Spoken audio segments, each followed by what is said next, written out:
خداوند یسوع مسیح کے نام میں آپ سبوں کو سلام۔ میں نہایت ہی شکر گزار ہوں کہ خدا عظیم ہے اور ہمارا خدا زندہ ہے، اور وہ کس طور سے ہمیں گائے بگائے اپنے کلام کے سبب سے سیر اور آسودہ کرتا ہے، کیونکہ اس کا کلام حقیقی روٹی ہے اور اس کا کلام آب حیات ہے، جسے ہم کھا کر پی کر نوش کر روحانی طور پر بڑھتے اور ترقی کرتے ہیں۔ میں آج لوکا کی انجیل 15واں باب اس کی 11ویں آیت کی طرف آپ کا دھیان لے کر جانا چاہتا ہوں۔ اکثر اور بیشتر ہم نے اس کہانی کو سنا ہے، اس تمثیل کو سنا ہے، جس کی پہلی آیت میں ہی یہاں پر لکھا ہے، پھر اس نے ان سے کہا کہ کسی شخص کے 2 بیٹے تھے۔ پہلا بیٹا جس کہانی کا ذکر میں آپ سے کر رہا ہوں، اور اس کہانی کا اکثر اور بیشتر جو انٹروڈکشن ہے یا اسے متعارف کرایا جاتا ہے، یا ہم جب کلام کو پڑھتے ہیں ہم نے سنا بھی ہے کہ ہم مصرف بیٹے کی کہانی کو لے کر اس سے جو ہے اس کے اندر آگے بڑھتے ہیں یا اس سے سنتے ہیں، لیکن ساتھ ہی ساتھ اس کے اندر 2 کہانیاں اور بھی ہیں۔ پہلی کہانی بے شک مصرف بیٹا، وہ بیٹا جو اپنے باپ سے ڈیمانڈ کرتا ہے کہ جو کچھ بھی اس کا ہے وہ اسے اس کے حصے میں آتا ہے اسے دے دے، اور وہ اس سے لے کر لکھا ہے کہ اپنا سارا مال جمع کرتا ہے اور پھر کسی دوسرے شہر میں چلا جاتا ہے، اور پھر لکھا ہے کہ وہاں پر وہ اپنا سارا مال، ساری جائیداد، سارا میراث جو وہ اپنے باپ سے لیتا ہے، جو میراث میں ملی ہوتی ہے اسے، وہ لے کر جاتا ہے، اپنا سارا مال بد چلنی میں اور فضول خرچی میں اڑا دیتا ہے، اور پھر ایک وقت ایسا آتا ہے جہاں پر اس کی حالت یہ ہو جاتی ہے کہ اس کے پاس کچھ نہیں بچتا، حتیٰ کہ اس ملک کے اندر، اس شہر کے اندر جہاں پر وہ جاتا ہے وہاں پر کال پڑتا ہے، اور اس کال کی حالت میں جہاں پر لوگ بھوک سے مر رہے ہوتے ہیں، اس کی بھی یہ حالت ہو جاتی ہے کہ یہ بھوک سے مر رہا ہوتا ہے، اور جب کچھ نہیں بچتا تو پھر کسی شخص کے پاس سوروں کا گال چلاتا ہے، ان کی دیکھ چاک کرتا ہے، ان کی ٹیک کیئر کرتا ہے، اور اس حالات میں بھی اسے کھانے کو کچھ نہیں ملتا، اور پھر اسی حوالے کے اندر لکھا ہوا ہے کہ اسے بھوک لگتی ہے اور وہ سوچتا ہے کہ میں انہی کا بچا ہوا کھانا، یعنی سوروں کا بچا ہوا کھانا کھا لوں۔ یہ تو ہو گیا جی مصرف بیٹا۔ یہ وہ بیٹا ہے جسے اکثر مثال میں استعمال بھی کیا جاتا ہے کہ یہ کھویا ہوا بیٹا ہے، یہ مصرف بیٹا ہے، یا یہ نافرمان بیٹا ہے۔ یہ اپنے باپ کی نافرمانی کر کے، اپنے باپ کو دکھ دے کر اپنے باپ سے جدا ہو گیا، اور اس نے اپنا سب کچھ جو ہے وہ عیاشی میں اڑا دیا۔ لیکن ساتھ ہی ساتھ جب پہلی آیت کو ہم نے پڑھا ہے جس میں لکھا ہے، میں پھر سے پڑھنے لگا ہوں لوکا کی انجیل 15واں باب 11ویں آیت میں، جہاں یسوع مسیح اس تمثیل کو بتا رہے ہیں، جو ہے اپنے شاگردوں کو سکھا رہے ہیں کہ پھر اس نے ان سے کہا کہ کسی شخص کے 2 بیٹے تھے۔ اب اس کہانی کے اندر 3 کردار ہیں۔ پہلا کردار یا پہلا پرسن یا پہلی پرسنالٹی وہ مصرف بیٹا ہے، the prodigal son، اور پھر ساتھ ہی ساتھ پہلی آیت کے اندر ہمیں یہ بھی پتہ چلتا ہے کہ کسی شخص، یعنی there is someone else، جو اس کا باپ ہے وہ دوسرا شخص، اور تیسرا شخص یعنی اس شخص کا دوسرا بیٹا۔ پہلا بیٹا میں نے تھوڑی سی تفصیل آپ کے سامنے پیش کی ہے کہ وہ اپنا سب کچھ اپنے باپ سے لیتا ہے، ڈیمانڈ کرتا ہے، اپنا مال، اپنی میراث لیتا ہے، جو اسے ملکیت ملی ہوتی ہے وہ لیتا ہے، اور جا کر عیاشی میں دوسرے شہر میں اڑا دیتا ہے۔ حالت کیا ہے کہ اب کچھ بھی نہیں بچا، اب کچھ بھی اس کے پاس نہیں ہے۔ اتنی بری حالت ہے، اتنی بدترین حالت ہے کہ وہ سوروں کا بچا ہوا کھانا کھانے کے لیے بھی تیار ہے۔ اگر ہم اس کی پیشتر زندگی دیکھیں اور اس حوالے کو پڑھیں تو ہمیں پتہ چلتا ہے کہ وہ شخص جو اس کا باپ ہے ایک امیر آدمی ہے، اس کے پاس پیسہ ہے، اس کے پاس نوکر ہیں، اس کے پاس ساری آسائشیں ہیں، لیکن اس کی اپنی خواہش نے، اس کے اپنے ڈیسیژن نے، یعنی اس کے بیٹے نے اس کو اس حالات مر پہ پہنچا دیا کہ وہ اس حالت میں آ گیا ہے جہاں پر اس کے پاس کھانے کے لیے بھی نہیں ہے، بلکہ اگر کھانے کے لیے ہے بھی تو وہ سوروں کا، جانوروں کا بچا ہوا کھانا ہے۔ اور پھر لکھا ہے آگے کہ اس نے ہوش میں آ کر خود سے کہا، وہ خود سے باتیں کرنے لگ پڑا کہ میرے باپ کے پاس تو بہت سارے نوکر ہیں اور وہ آرام سے کھاتے ہیں، پیتے ہیں، رہتے ہیں۔ میرا باپ تو ایک امیر آدمی ہے، میرے باپ کے پاس تو بڑا پیسہ ہے، میں کیوں نہ اپنے باپ کے پاس جاؤں اور اس بات کا اقرار کروں کہ اے باپ، میں نے تیری نظر میں، آسمان کی نظر میں، خدا کی نظر میں گناہ کیا ہے، مجھے معاف کر دے، مجھے قبول کر لے، مجھے ایکسیپٹ کر لے، میں تجھ سے معذرت کرتا ہوں، میں تجھ سے معافی مانگتا ہوں۔ اور وہ سوچتے ہاں یہ ٹھیک ہے، میں ایسے ہی کرتا ہوں۔ لکھا ہے کہ وہ اٹھتا ہے، اپنے کپڑے جھاڑتا ہے اور جاتے جاتے یہ بات بھی کہتا ہے کہ میں اسے ریکویسٹ کروں گا، میں یہ عرضی ڈالوں گا اس کے سامنے کہ تیرے پاس تو بہت سارے نوکر ہیں، مجھے بھی اپنا ایک نوکر بنا لے۔ And then the story was moving forward. وہ پھر جاتا ہے اپنے باپ کی طرف۔ اب یہاں پر اگر ہم تھوڑا سا رکیں اور دیکھیں کہ اگر دنیا میں یہ سب کچھ ہو رہا ہو، اور میں چلے اپنی ہی بات کر لوں، اگر میں اس باپ کی جگہ ہوں جس کے بیٹے نے یہ سب کچھ کیا ہو، تو شاید میں اسے قبول نہ کروں۔ But Jesus was giving the idea of the heavenly father over here.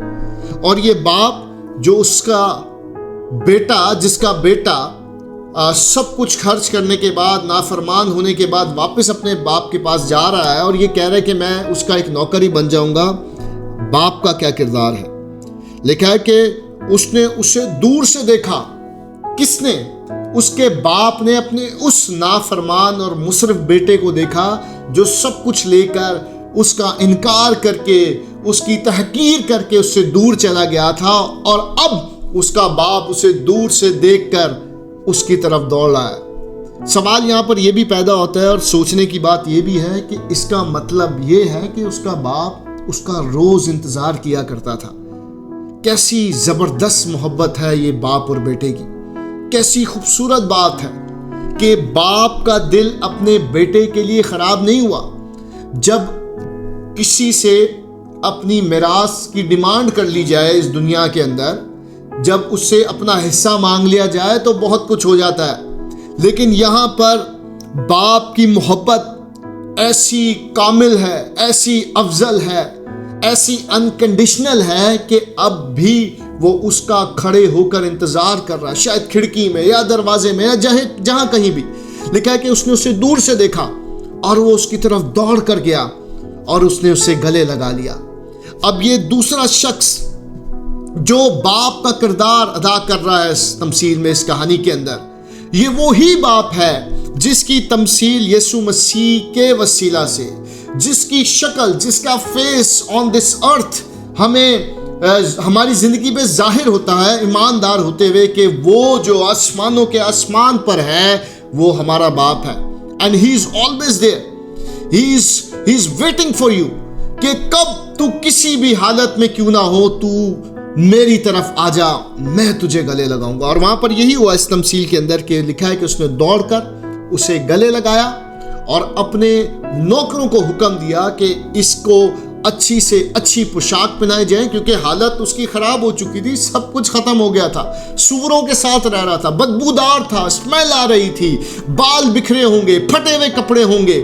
اور یہ بھی ثابت ہوتا ہے، وہاں پہ لکھا ہے کہ اس نے بولا کہ اس کو اچھی پوشاک پہناؤ اور اس کے پیر میں جوتی ڈالو۔ حالت دیکھیں، بدترین حالت کے اندر یہ شخص تھا، پھٹے ہوئے کپڑے، پیر میں جوتی نہیں، گندی حالت، بدبودار حالت کے اندر، لیکن تو بھی اس کے باپ نے اس کو دوڑ کر گلے لگا لیا۔ This is the unconditional love of the heavenly father۔ یہ باپ کی محبت ہے، یہ باپ کا دل ہے، یہی باپ کی محبت ہے کہ ہم بھی جس طرح سے بھی، جس حالت میں بھی ہوں، وہ ہمیں ہمیشہ گلے لگانے کے لیے تیار رہتا ہے۔ اس نے اسے گلے لگایا، اسے اچھی پوشاک پہنائی، اس کے پیر کے اندر جوتی ڈالی اور اس کی انگلی کے اندر انگوٹھی بھی دی، یعنی اس کو وہ سارا اختیار اسے دے دیا جسے وہ رد کر کے پھینک کر اپنے باپ سے دور چلا گیا تھا۔ یہ دوسرا شخص اس کا باپ ہے۔ پہلی کہانی مصرف بیٹا، نافرمان بیٹا، سب کچھ لیا چلا گیا۔ دوسرا شخص اس کا وہ باپ جو اس سے محبت کرتا ہے۔ اور اب تیسرا شخص وہ ہے جو پہلی آیت میں جس میں ہم نے پڑھا تھا کہ پھر اس نے ان سے کہا، یعنی یسوع نے کہا کہ کسی شخص کے 2 بیٹے تھے۔ یہ جو دوسرا بیٹا ہے اس کہانی کا تیسرا کردار ہے۔ اور وہ کیا کہنے لگا؟ لکھا جب شام میں وہ واپس گھر آیا تو اس نے دیکھا گھر میں بڑی دعوت ہو رہی ہے، بڑا رش ہے، بڑی ضیافت چل رہی ہے، اور اس نے اپنے ایک نوکر کو بلایا اور اس سے کہا کہ یہ ہو کیا رہا ہے گھر میں؟ اس نے بولا تیرا بھائی جو تجھ سے دور ہو گیا تھا وہ دوبارہ گھر آ گیا ہے، اور یہ سب کچھ اسی کی خوشی میں کیا جا رہا ہے۔ اس نے اس کا جو رسپانس ہے کوئی اچھا نہیں دیا۔ لکھا ہے کہ وہ اپنے باپ کے پاس گیا اور اس سے سوال کرنے لگا، آرگیو کرنے لگا، اس سے پوچھنے لگا کہ اے باپ، میں تو تیرا فرما بردار بیٹا ہوں، میں نے تو تجھ سے کوئی ڈیمانڈ نہیں کی، میں نے تو کبھی تجھ سے کچھ مانگا نہیں ہے، میں نے تو تیری فرما برداری ہی کی ہے، میں نے تو کبھی بھی نافرمانی کی نہیں، لیکن تو نے کبھی میرے لیے کوئی ایسی دعوت نہیں کی۔ کیونکہ لکھا ہے کہ اس نے اپنے نوکروں کو حکم دیا تھا کہ میرا بیٹا یہ جو کھو گیا تھا یہ واپس لوٹ آیا ہے، اس لیے آئیں ضیافت کریں، بچڑا لو، ذبح کرو اور ہم خوشی کریں گے۔ اس نے کہا تو نے کبھی، دوسرے بیٹے نے، بڑے بیٹے نے کہا کہ تو نے کبھی میرے لیے تو ایسی کوئی خوشی نہیں کی، تو نے میرے لیے تو کبھی کوئی بچڑا ذبح نہیں کیا۔ اس کا جواب بڑا ہی خوبصورت ہے۔ لکھا ہے کہ اس نے کہا کہ یہ سب کچھ تو پہلے ہی تیرا ہے، اٹس آلویز یورس۔ تو نے یہ بات سوچ کیسے لی کہ تو نے میرے لیے سب کچھ نہیں، ایسا کچھ نہیں کیا۔ میں آپ کو بتاؤں آج کے دور کے اندر کلیسیا کا حال یہی ہے، معذرت کے ساتھ ہمیں اپنی آئیڈینٹی نہیں پتا۔ بہت سارے لوگ جو نافرمان ہو جاتے ہیں، جو کھوئی ہوئی بھیڑ بن جاتے ہیں، وہ واپس آ جاتے ہیں، لیکن وہ لوگ بھی چرچ میں، کلیسیا میں پائے جاتے ہیں جن کو اپنی شناخت ہی نہیں پتا، جو کبھی بھی باپ کے پاس اس اتھارٹی سے، اس اختیار سے گئی نہیں۔ کیونکہ یہاں پر یہی یسوع مسیح بتا رہا ہے کہ باپ نے کہا کہ بھائی جو کچھ میرا ہے وہ تو پہلے ہی تیرا ہے، تو کس چیز کی خواہش کر رہا ہے؟ تو کیوں کہہ رہا ہے کہ میرے لیے کبھی بچڑا ذبح نہیں کیا گیا؟ میں تو پہلے ہی کہہ رہا ہوں کہ سب کچھ تیرا ہی ہے۔ ہمیں اپنی شناخت کو پہچاننا ہے۔ What is my identity? میں مسیح میں کیا حیثیت رکھتا ہوں؟ پہلا شخص کھویا ہوا واپس گھر آ گیا، باپ کی محبت، اور پھر دوسرا بیٹا یعنی تیسرا شخص جس کو اپنی شناخت کا ہی نہیں پتا، اپنی آئیڈینٹی کا ہی نہیں پتا۔ بہت دفعہ ہم مسیح ہوتے ہوئے اپنی شناخت کو ہی نہیں پہچان پاتے۔ بہت دفعہ ہم اپنے اس آسمانی باپ کی محبت کو ہی نہیں جان پاتے۔ بہت دفعہ ہم مصرف بیٹا بن کر خداوند کی حضوری سے، باپ کی محبت سے دور چلے جاتے ہیں۔ But what is the response? یہاں پر باپ کا رسپانس کیا ہے؟ اس کھوئے ہوئے بیٹے کو بھاگ کر گلے لگا لیا، اس کا انتظار کر رہا ہے، بدبودار حالت میں، گندی حالت کے اندر اسے قبول کر رہا ہے، اور دوسرے بیٹے کو کہہ رہا ہے کہ سب کچھ تو پہلے ہی تیرا ہے۔ اس لیے اگرچہ آج آپ کھوئے ہوئے ہیں، آج آپ اس سے دور ہیں، منکر ہیں، تو وہ آج بھی آپ کو مصرف بیٹے کی طرح اپنے گلے لگانے کے لیے تیار ہے۔ He doesn't care what you are going through۔ آپ کس حالت میں ہیں، آپ کی شخصی حالت کیا ہے، آپ کی روحانی حالت کیا ہے، وہ آپ کو گلے لگانا چاہتا ہے۔ اور اگرچہ آپ ایماندار ہیں اور اب بھی اسٹرگل کر رہے ہیں، اب بھی الجھنوں میں پھنسے ہوئے ہیں، تو ضرورت یہ ہے کہ آپ اپنی شناخت کو جانیں، اپنی آئیڈینٹی کو جانیں کہ آپ مسیح میں کیا حیثیت رکھتے ہیں، کیونکہ اس نے ہمیں اختیار دیا ہے۔ اور پھر تیسری بات جو بہت خوبصورت ہے کہ باپ کی محبت ازلی اور ابدی ہے۔ He is a father which has an unconditional love for you۔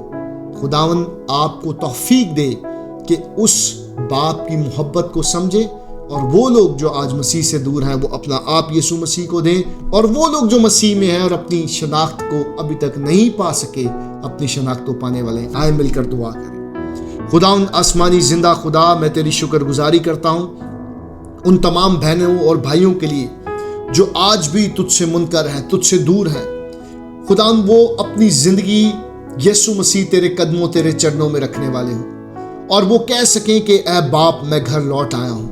خداوند تمام لوگوں کو جو یہ کلام سن رہے ہیں ان کو برکت دے، ان کو اپنے جلال سے بھر خداوند خدا، انہیں شناخت دے اپنی کہ وہ تجھ میں کیا شناخت رکھے ہوئے ہیں خداوند خدا۔ خداوند خدا یہ کلام اثر انداز ہو، اس کلام کے سبب سے لوگ موٹیویٹ ہوں، دلیری پیدا ہو، خداوند ڈیلیورنس ہیلنگ کا کام ہو، خداوند بیماریاں یسوع کے نام سے جاتی رہیں خداوند خدا، اور بتھیرے لوگ تجھے جان سکیں کہ تو ہمارا آسمانی باپ ہے اور تو ہم سے محبت کرتا ہے، اور تیری باہیں ہمیشہ ان تمام لوگوں کے لیے کھلی ہوئی ہیں جو تجھ تک رسائی کرتے اور تو انہیں گلے لگاتا ہے۔ میں تیرا شکریہ ادا کرتا ہوں اور سارا جلال تجھے دیتا ہوں، یسوع کے نام سے، آمین۔